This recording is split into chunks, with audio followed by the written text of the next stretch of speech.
What's up, everybody? Matt Crane here, your host for the Power of Great podcast right here on iTunes, Stitcher, SoundCloud. And I tell you what, ladies and gentlemen, if you're into social media, better yet, if you're not into social media, what planet are you on, first of all? Second of all, if you are on social media, then I am so honored to bring, I just told him offline, he's the breaking news for all things social media for me. You know, there's people that are strategists. There's people that have platforms or say they have proven six-figure success stories. This guy seems to be the insider of the insiders, right? Like if social media had an insider trading platform, I believe he's at the head of the table. I've got my man Brian Fanzo, better known on social media as at iSocialFans. And before we bring him on, let me tell you what, guys, I could do an entire show on his bio. I mean, this guy's phenomenal, right? He's a keynote speaker. He's the CEO and founder of iSocialFans LLC, which is a social strategy consulting agency. He co-founded and is one of the founders of Backlamp LLC, a strategic storytelling agency that's the parent company of Summit Live, which is the largest live streaming event in the world that celebrates those creators and storytellers that leverage social live streaming video. Brian's one-of-a-kind storytelling campaigns have been used by Fortune 50 enterprise companies through leveraging Periscope, Snapchat, Facebook Live, using the moniker and the social tag at iSocialFans. And guys, it gets better, right? It gets better, if it can even get better. He was recently awarded Top 25 Social Business Leaders by the Economist Intelligence Unit in 2014, and is nominated right now for the first ever Shorty Award, Periscoper of the Year in 2016. And alone this year, my man, Brian Fanzo, is going to keynote in 9 different countries at 40 different events. Let me breathe for a minute. With his 3 C's platform that's just changing the game, and that's known as change, collaboration, and community. And I tell you what, guys, in 2017, we're going to get my man's first book called The Millennial Mindset that's scheduled for release. Brian Fanzo at iSocialFans. Welcome to the show, my man. I love it, man. I tell you what, I don't think many people bring the fire and passion more than I do, but that's awesome. Yeah, I like to say, you know, I suffer from FOMO, that fear of missing out, but I absolutely love what I do. That's why I'm doing a little bit of everything and anything, but excited to be here. I know we've connected for a while and excited to kind of share multiple passions and kind of backgrounds here. So thanks for having me on. Yeah, absolutely. You know, you've been on what I call the podcast binge here lately. It's like everybody has to get a piece of Brian Fanzo. And, you know, I was so fortunate to leverage live streaming. And why I wanted to have you on the show is because I believe that so many of our current audience members and those that are listening right now on iTunes, Stitcher, and SoundCloud still have not understood the power of just simply participating in social media, not necessarily hitting the broadcast button. And one thing that you said early on that really resonated with me, and I want you to take a moment as we kick off the show to expand on this, is you said, I'm not interested in building followers. I'm interested in building communities. And one thing that I really want you to lay out for our audience is that it takes those people that participate to be a part of community, not necessarily just broadcasting or live streaming. So kind of break down to our audience, you know, really what you mean by building a community versus building a following. Sure, no, I love it, and I think that's a great place to start. You know, I think, one of the chapters in my book is the future of business is community. And when I say the future of business is community, a lot of people look at that, and I'd say community is both internal and external. It's your employees that are currently on your payroll. It's your clients, your customers, your partners. And the difference between a community and a network, and both of them are important. A community is actually where people come together around a common purpose and a passion. And they're brought together because of that purpose or passion. That's what they're linked by. And a network is actually people are brought together by people inviting people. So like Facebook is a social network, because to be a Facebook friend, you have to be invited to be a friend, or you ask to be a friend, or a friend of a friend invites you or does an introduction. When you're thinking about a community, it's people rallying together. And when someone gets disconnected from a community, the community doesn't fall apart because their link isn't other people. It's actually the shared purpose and the shared passion. And unlike that, we're a network where maybe, it's a network of people that come together. When you lose your 2 or 3 connections of people that kind of brought you in that circle, then you're kind of disjointed. You're kind of disconnected. And I think in social media more so than anywhere, social media was kind of like the Wild Wild West. It really still kind of is the Wild Wild West. There's no barrier to entry. There's anybody and everyone can be on social media, which is the good part and the bad part, right? It's kind of became the overall amplifier and neutralizer for the big players and the small players, because you can build a following, you can share your message no matter how big your brand is, how small it is. But when I look at what has happened is people and brands that got in early or that have been leveraging social media really relied on one channel or multiple channels and built up a following on the overall network that they had. But the difference between a following on Twitter and building a community that lives on social media is that when you jump on a new app or a new technology, or you want to leverage something that is outside of that space, how many people are going to follow you and join you? And if they're just following you on a channel because that you had a lot of followers, or it's a brand, and you never engage, you never provide mutual value. I mean, a community is really built on the fact that not only are you open to learning from everyone and everything, but you're also willing to give and share. And I think for me, social media now, the reason that brands are struggling to get on live streaming, and they blame live streaming, it's because they can't bridge their audience over from one of these other platforms because they built a following. And it does take work. Community takes a lot more engagement, a lot more investment, a lot more time. But ultimately for me, my success and my rise has so much to do with the fact that early on in my career, when I was getting on Twitter, and I didn't get on Twitter really professionally until 2013. Like, I was on there for my Pittsburgh Steelers and my love for sports, but for professionally, I didn't get on there really until 2013. And I knew I wanted to invest in telling my story. And I knew that I couldn't get the big numbers of the big players, the Gary V's, the Jay Bear, the Ted Rubin. They have all these huge followings, and I made it my mission, looking at what was important to me. And it's kind of where Think Like a Fan came from, is I said, what was the most valuable element of someone that I look up to? And to me, it was the engagement. It was someone replying back. It was that idea. I mean, I remember dancing around my house the very first time Gary Vee ever replied to me on Twitter. Right? It was a moment. Vala Afsfar, a leader in technology that I've looked up to for a while, I remember him sending me a tweet back and saying, let's get on a phone. I was on a phone call with him 20 minutes later. I had read 3 of his books. He had changed my business model at my previous business. And so when I look at all of these things, I decided early on, I said, you know what?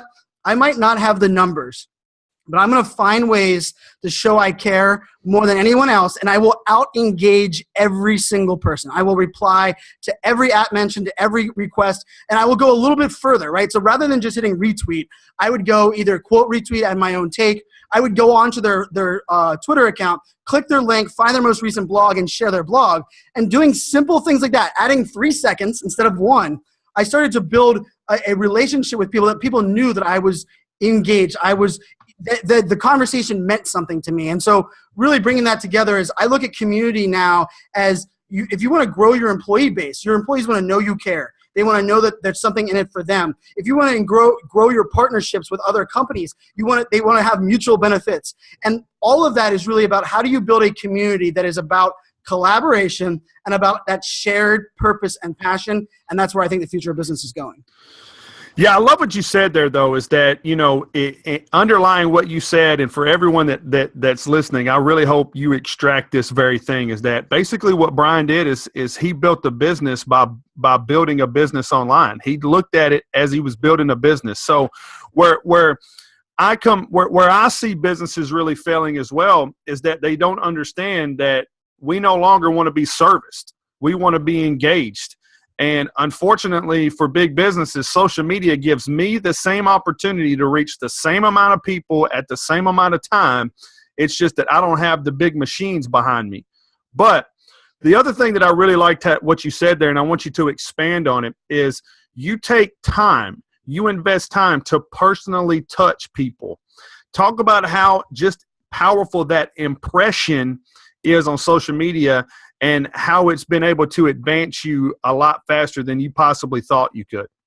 You know what? It's interesting because I had a mindset, and I think it was instilled in my dad early on. Like, my dad was a big believer in you never burn your bridge, and people and relationships are way more valuable. My dad even, it's like one of my most famous quotes on social media was actually inspired by my dad kind of challenging me. I was on my live show that I hosted with Rachel Miller. We hosted a show called Social Business Hour for 2 years. And while I was on the air, my dad says he's watching, and he texts me. And it comes up while we're watching live, and he says, "Son, I love what you're doing on social media, but don't forget one thing.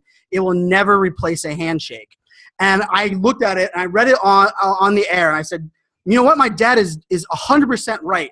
But social media is giving me the ability to have additional handshakes and turn some of those handshakes into hugs and selfies. And I said that because for me, my opportunities, you said I'm going to 9 countries this year. Both of my business partners today that I'm currently in business with, I found via Twitter chats that we connected via Twitter. Ryan Bell and I are running the Summit Live. We connected thanks to live streaming. The idea that my mentors, 2 of my closest mentors, I tweeted at them after reading their book, thanking them. It started as a back and forth relationship. And Ted Rubin, my daughters now call him Uncle Ted. And that's 3.5 years ago. He was someone that I read a book and was like, man, return on relationships. Like, I really want to get in on this. So that was a big thing for me. But the other part is I've never claimed, and I will always know that I don't know a lot of things. And I can work really hard. I've never had a problem working hard.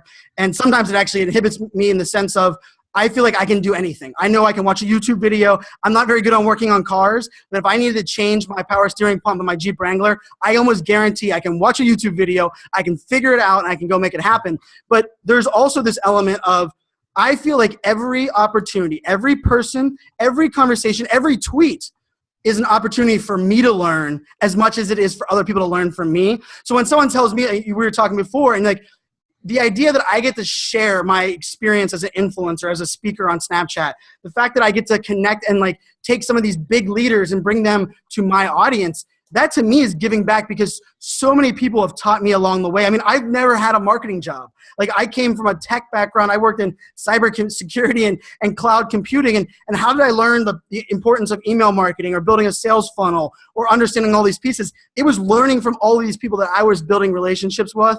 And the funny part is it's pretty easy and it's a hell of a lot of fun. And it's kind of that part of social media that most people forgot, the social aspect. And I mean, people ask me, probably the most popular question I get is, Brian, how do you find time? And how do you continue to always be the one replying from your accounts?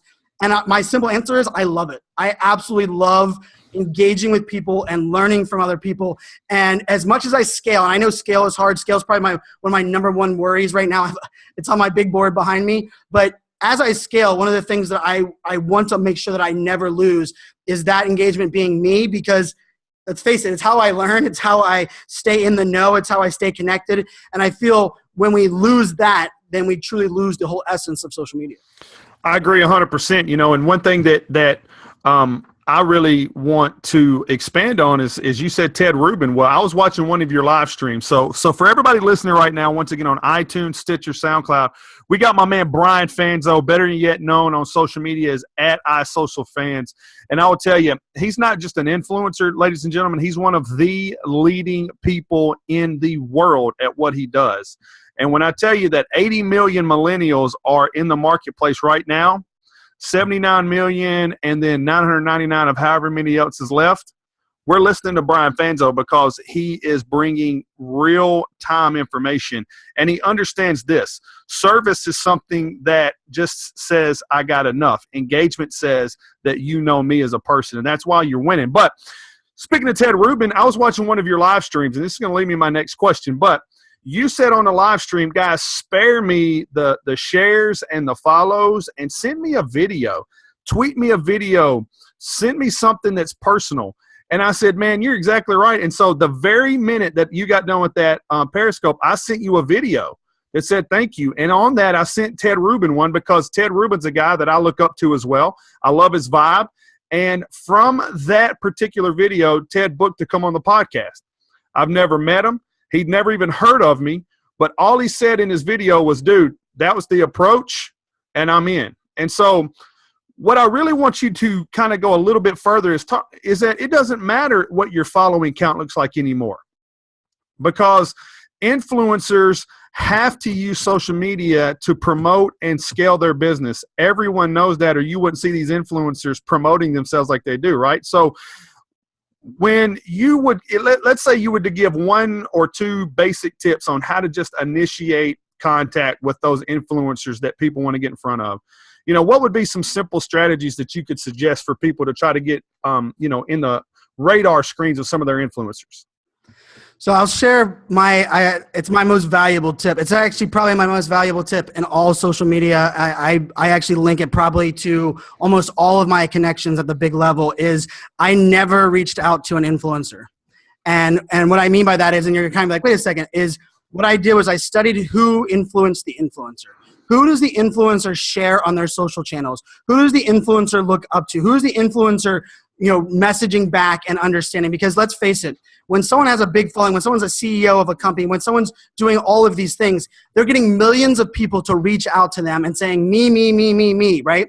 But for me, what I was focused on was I didn't want to tell a influencer why they needed to know who I was. I wanted them to learn about that. And let's face it, they're not just going to sit around and follow back and listen to everybody, but they have a certain group of people that they're listening to. So what I started to do was build relationships with who influenced the influencer. So I can tell you, I went strategically and listened, okay, this is who Gary Vee's replying to and engaging with, and this is somebody on his team. Started to build rapport with them. Started to send them things like, hey, this is a blog I'm going to write. I'm going to send it to you guys first. I know you guys might have some input on it. Really providing value way before they knew I was going to ask them for anything. And ultimately, one of the things that ended up happening was they would follow me, and then those influencers and those big names would see my content and see my conversation in their feed, reach out to me and say, I apparently need to get to know you. They were right hooking me. And to me, this is that essence of everyone, it's that, when people are zigging, you zag, right? But it's not even zigging and zagging. It's looking at it as like a, in a sense of, well, if I was in that role, how would I want to be approached? How would I want to find out to somebody? And then if you want to reach out to somebody, you have to not only, it's that weird spot where it's, if you want to show you care and you're telling me you value my time, why don't you invest a little bit of your freaking time? Like that to me, like the fact that I get people that will reach out to me and say things like on Twitter that'll say, Brian, I really think that you should get on a podcast. You should be on a podcast. I don't think you've ever done it before. Here's my podcast. If they took 1 second and Googled my name and put podcast next to it, they'd seen I've done 70 some podcasts, right? And that ability, the difference there is that person doesn't get followed back. They don't even get a reply from me. But if someone comes back and says, Brian, I love listening to you on the podcast.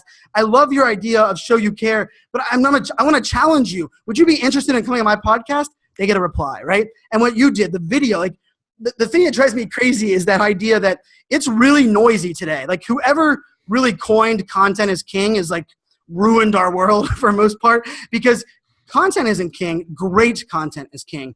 And great content is actually determined by your audience, not you, the creator. Everybody that says I created a viral video that nobody watched, like it's not viral. Like it was viral in your own head, but it's only viral if your audience actually determines that. And I look at these things as, how do you stand out from the noise? And I get this probably once or twice a week. Someone will say, Brian, Snapchat probably more so than anywhere else. Brian, I'm doing exactly what you're doing on my Snapchat channel, and I can't get the same engagement. I can't stand out from the noise, and people aren't saying. I said, you're doing exactly what I'm doing. So why the hell would I follow you and not just follow Brian Fanzo? So for me, like Gary Vee is someone that I looked up to. I studied. I mean, Gary Vee and Jay Baer, I read their books at the same time when I was trying to pivot into this space. And Jab, Jab, Jab, Right Hook by Gary Vee and Utility by Jay Baer. And I can tell you, I disagree with Gary as much as I agree. And that surprises so many people because his books are my bookshelf. I've done stories and blogs. But for me, I listened, I learned, and then I put it into what matters to me, my value proposition, what I can add to content and flavor and my pieces. So when I look at it, I study what Gary does. I study what lots of people, I study what everyone does. I mean, that's part of the reason I'm able to kind of pivot like I do, because I consume and study far more than I post. And I post a lot. But I think looking at it, one of the things that is, if you want to remember this one thing more so than anything else, people follow you on social media for you, not for your avatar, not for posting what you think other people want you to post, and not for who you look up to. Excuse me. Yeah, I agree 100%. I think that so many people misunderstand that you are your business, and that people they could care less about what you offer if they don't like you at all. And so, I agree with you 100%. I think that the way that you use social media today is grossly important with how your business functions or fails tomorrow.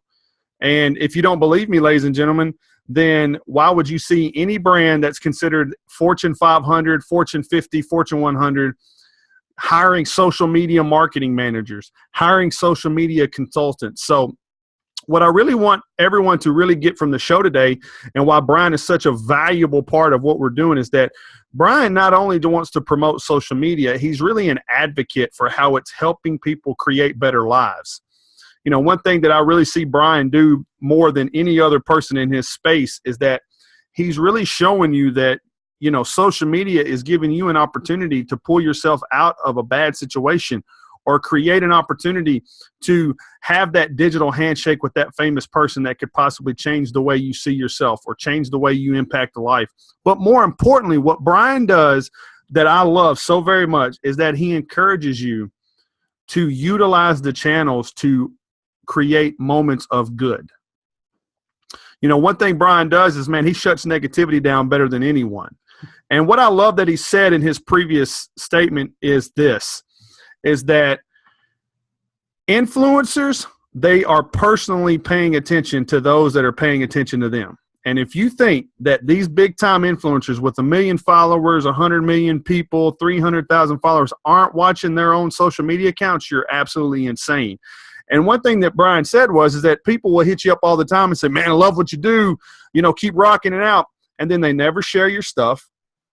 They never share your information. And when you ask them, well, what is it that you really liked about it? Crickets. So the other thing, ladies and gentlemen, and I'm going to have Brian explain this a little bit deeper, is that social media gives you an opportunity to take action immediately. Brian did a Periscope, and he said, hey, guys, if you really want to get in touch with me, shoot me a video.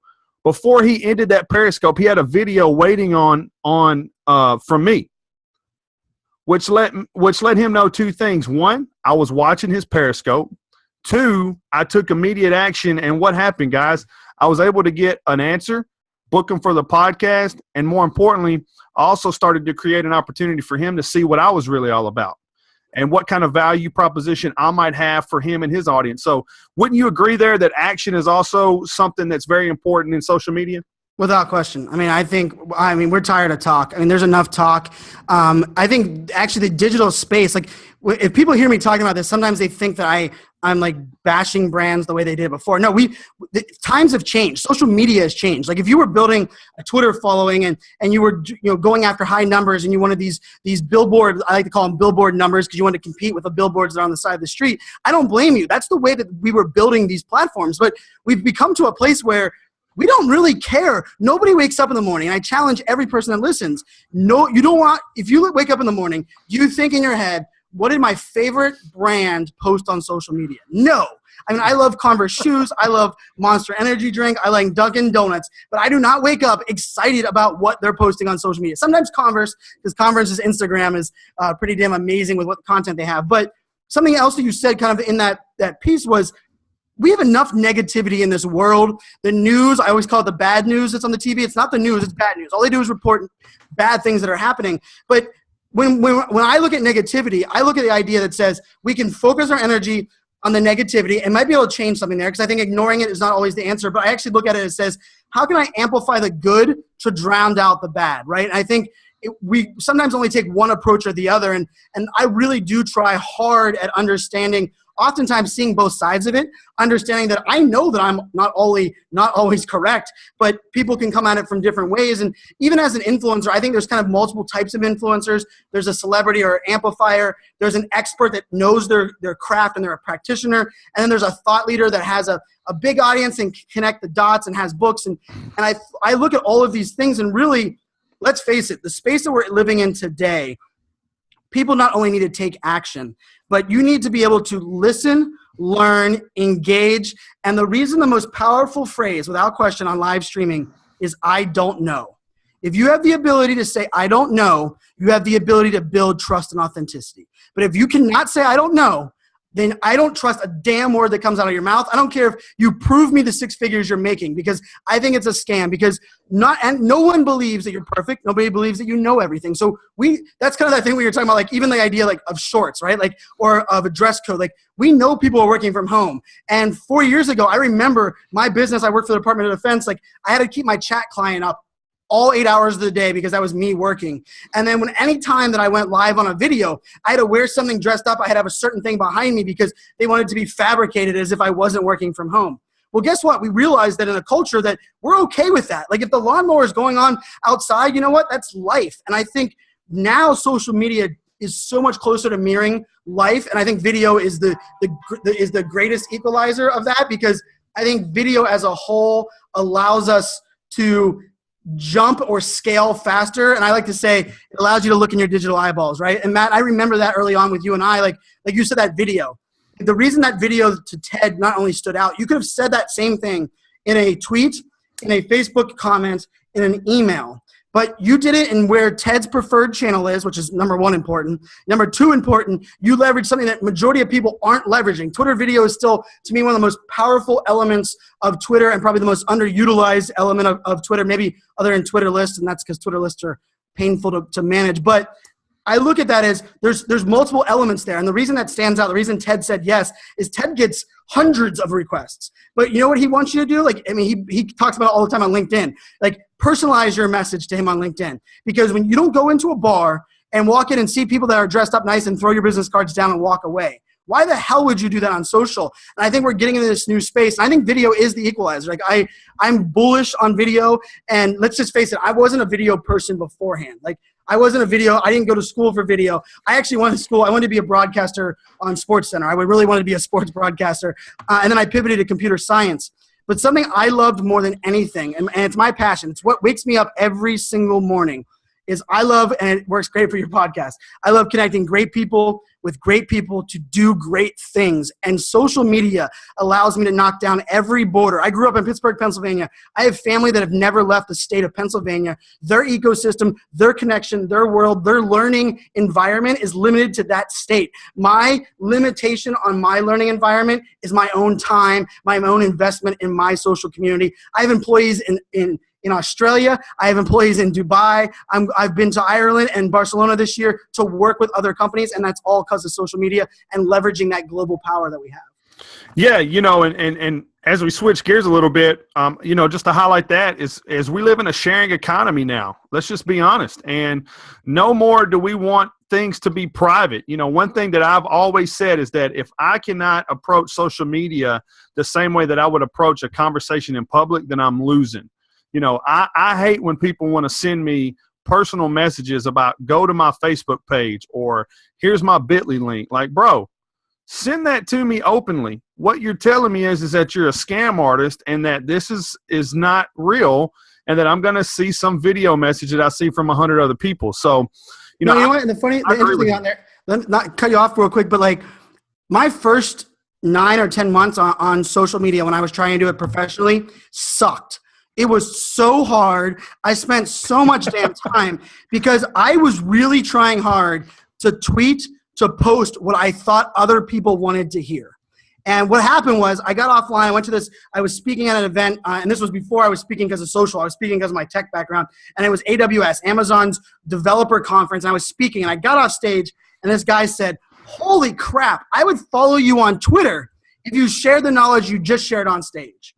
And I was like, dude, what I shared on stage is like my world. Like, stage is the easiest place for me. That's me. And he's like, oh, why the hell don't you post that on social media? And I'm like, oh, man, that's a great freaking question, right? And like the minute I went from posting what other people wanted to posting my story, what I learned from, and those that have a shared purpose and passion, social media became easier. It became more valuable. And guess what? It's integrated in my workflow now to where I don't think, like, hey, I need to go share this on social. What I do is I think this is something that I learned. It helps me become better at what I'm doing, more productive, more successful in business, happier in life. My daughters, more time with my daughters. Whatever it did for me, I want to share that with my community because that's my return, right? Like that's what I can give back to them. So I love that you brought that up because I tell you what, it was, I remember thinking, I will never have a job in social media ever, because this freaking, so if you're listening to this and you're like, man, social media is hard and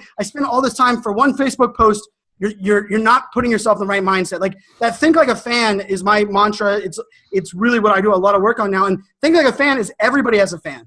And put yourself in, if you're a business and you're a plumber, think about, as a plumber, what are the other businesses that you're a fan of, that you've done work with? And as a fan, what kind of engagement would you like? What kind of things would you like, right? And like all of a sudden put yourself in that standpoint. And if you were a plumber, all of a sudden share stories where you get on live video and you say, the 3 worst plumbing catastrophes that I ever walked in on, right? And start sharing that, because guess what? That's the type of content that you would want to consume from another type of brand. And that starts to build a rapport, and it adds a little humor, and you get to see your personality. I mean, the reason that I have a great appreciation for a lawyer and someone that I look up to and a friend, and we've aligned in business, is Mitch Jackson, who is really big in live streaming. What he did as a lawyer was he made me realize what I didn't really know much about lawyers, that they were human. Right? Like I looked at it and I said, all of a sudden I'm like, this guy talks about his kids. He's live streaming his kid's football game. He talks about leaving work early because he values his personal time. He wants to have me on his podcast because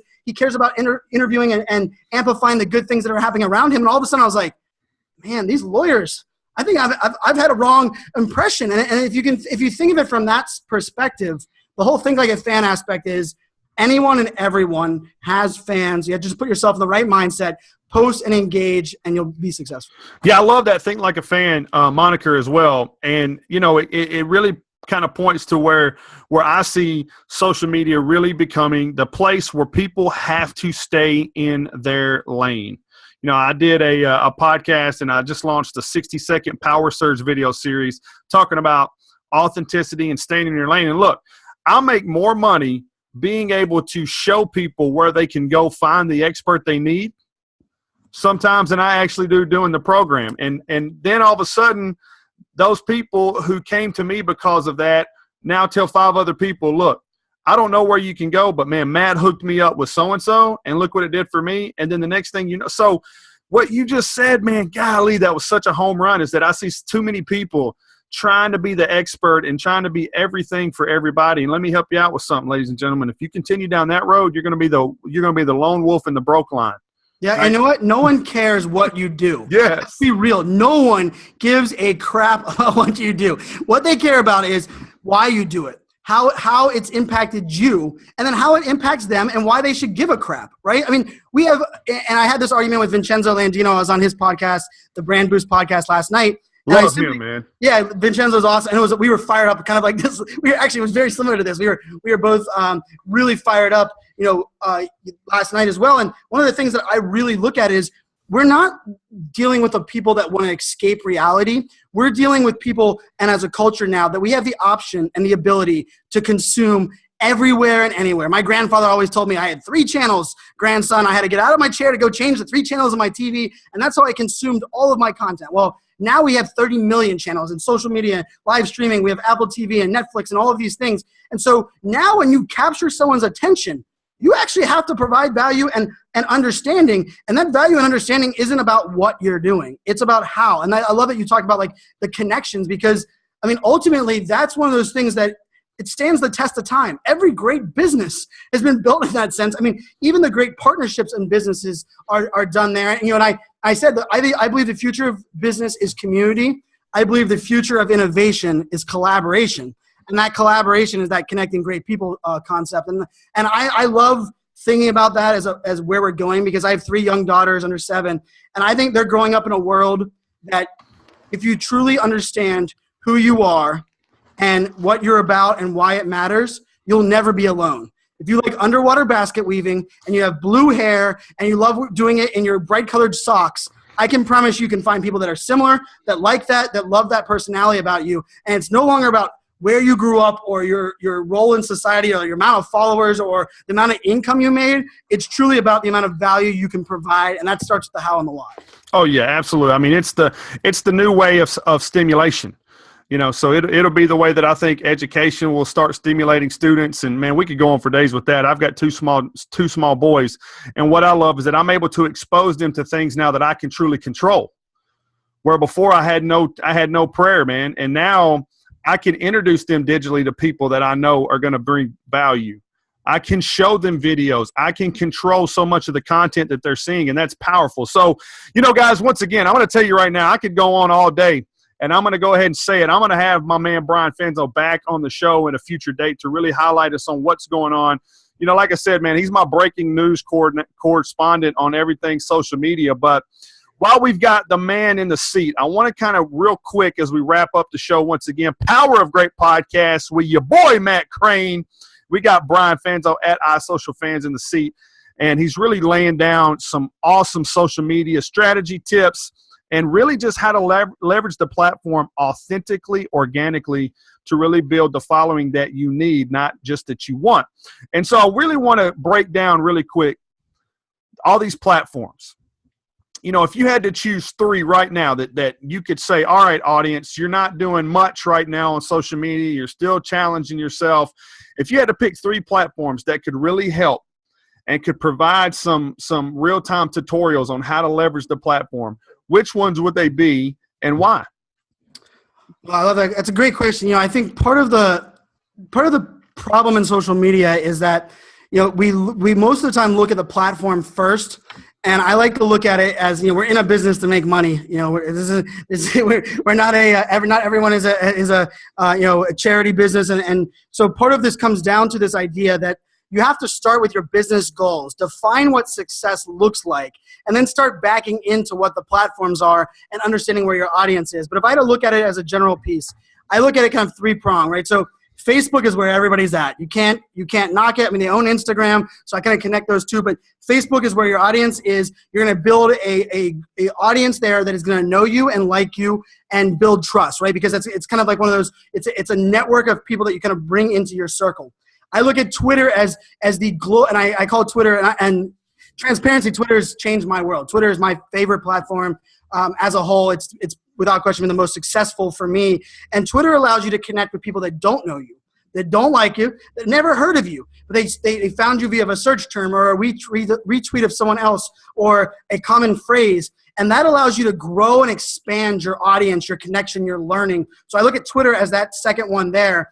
And I think the third platform for me right now is Snapchat. And I think the reason I look at Snapchat as such a game changer is if you're a brand and you're not on social media yet, don't start with Snapchat. Do not start with Snapchat. Snapchat is a great brand for bridging your existing audience and maturing that audience that you have. But if you're brand new, it's just not the platform to grow. Like there's not enough public forums. So I recommend investing in Facebook and Twitter for your brands before you get to Snapchat. But the reason I love Snapchat is what we talked about this whole time. Social media is about the people. And right now on Snapchat, you can't automate it. You can't, if you say it's going to be a Q&A with your CEO, guess what? It's video. Your CEO has to be the one Q&A. And the other thing about it is time is money. 24 hours a day is all we all have. Nobody else has more than 24 hours. So for me, in 2016, for the first time in almost 4 years, my preferred platform when I wake up and go to bed has changed. Snapchat is what I turn on in the morning, and it's the last thing I check at night. And the reason that is because when you post on Snapchat, it's a one-to-many relationship. You post to your channel, and everybody can see it, just like all social channels. But the key unique identifier is when someone replies back to you, it's a one-to-one relationship that nobody knows about.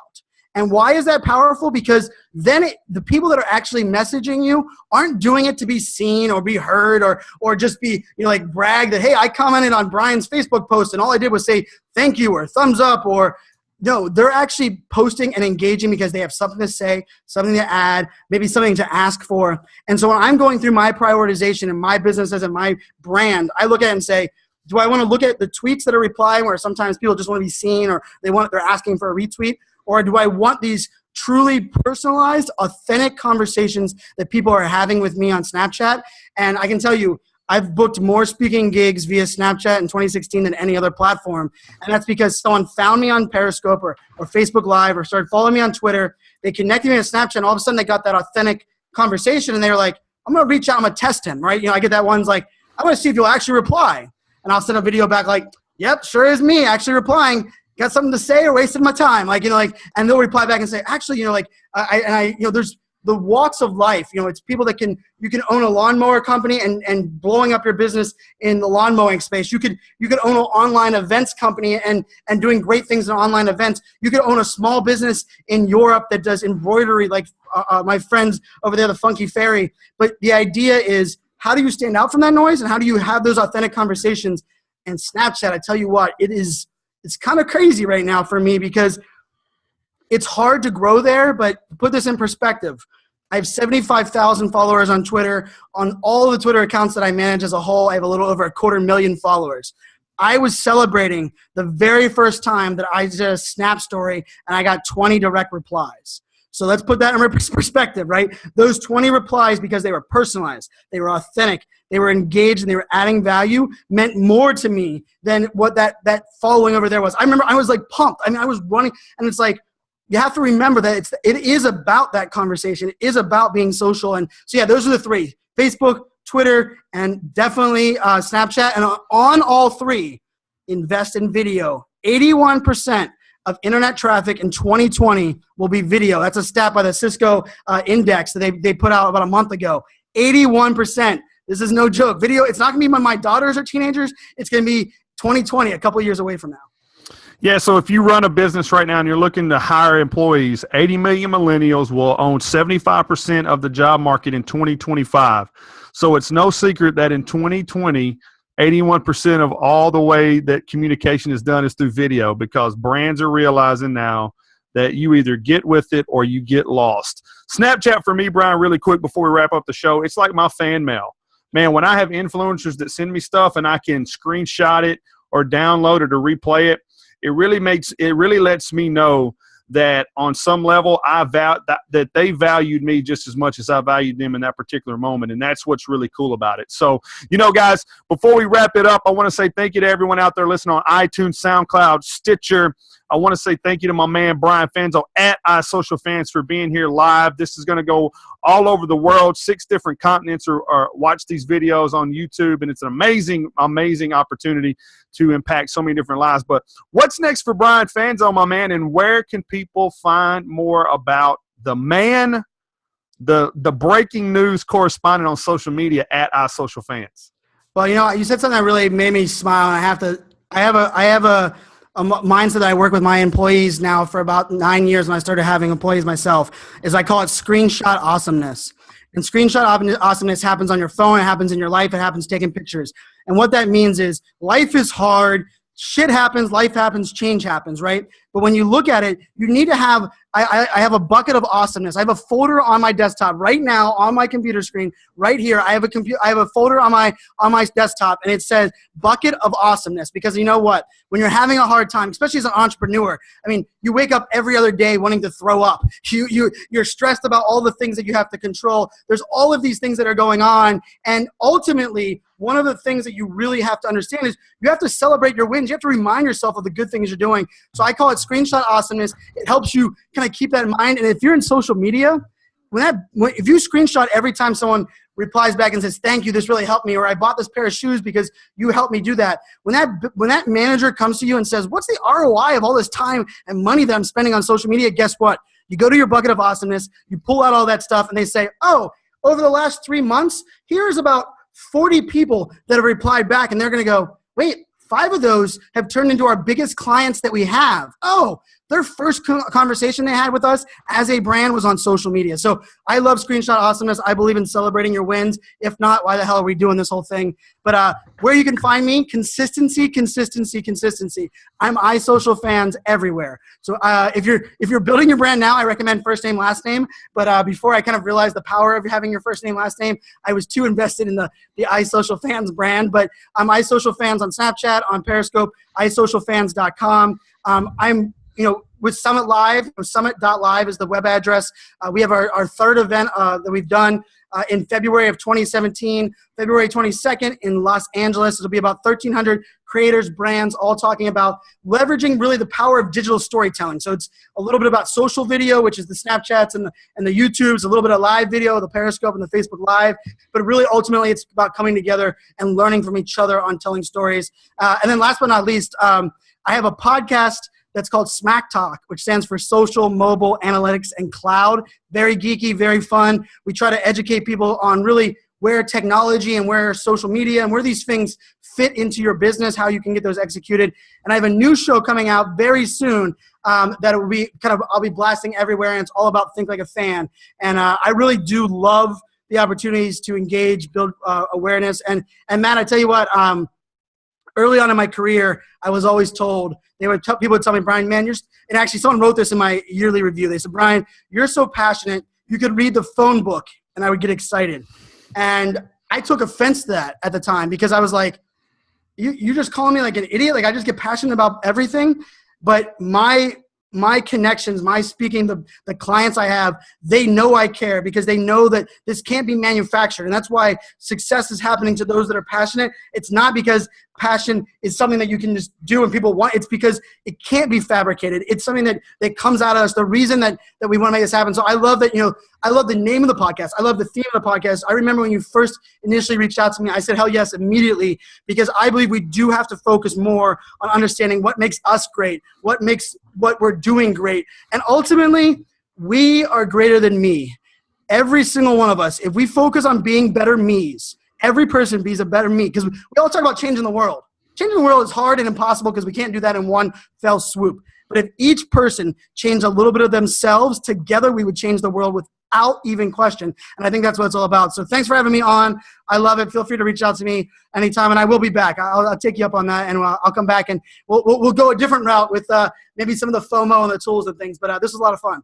Absolutely. Well, guys, there you have it. We had the man, my boy, Brian Fanzo at iSocialFans. And always remember this, your current situation is not your defining moment. The power of great is built on understanding, recognizing, and learning that great things are going to happen in your life. They will transpire in your life. And since we're all going to be great, why not just be great together? My name is Matt Crane, and I am honored every week to bring you this podcast on iTunes, SoundCloud, and Stitcher. And I will tell you right there, as we leave, success is never measured by what you step out of. No bank account, no car, no fancy suit. It's always going to be about what you step into. My man Brian Fanzo just shut the building down, and I want to thank each and every one of you, and we'll see you guys next week.